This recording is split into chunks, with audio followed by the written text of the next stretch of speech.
ఉజ్జయిని మహంకాళి బోనాల పండగ సందర్భంగా రివ్యూ నిర్వహించారు మంత్రి తలసాని శ్రీనివాస్ యాదవ్.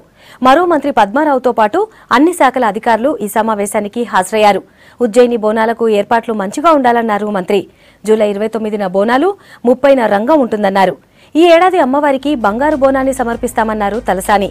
కోటి ఖర్చుతో 3 కిలోల 80 గ్రాముల బంగారంతో బోనం తయారు చేస్తున్నామని చెప్పారు.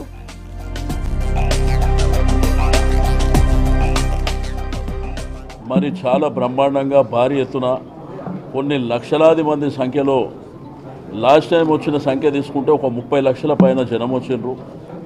తెలంగాణ జిల్లాలు, తెలంగాణ పల్లెల్లో, హైదరాబాద్, గ్రేటర్ హైదరాబాద్, మన రాష్ట్రమే కాకుండా వేరే రాష్ట్రాలు, ఇతర దేశాల నుంచి కూడా అక్కడికి జాతరకు రావడం జరుగుతుంది. కాబట్టి మరి ఏర్పాట్ల విషయంలో అన్ని డిపార్ట్మెంట్ల అధికారులతోనే నేను పద్మారావు గారు ఇద్దరం కలిసి రివ్యూ చేయడం జరిగింది.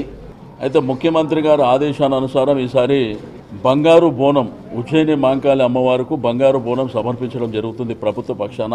అది 1 కోటి రూపాయలు ఇప్పుడే మీరు విజువల్స్ చూసిండ్రు.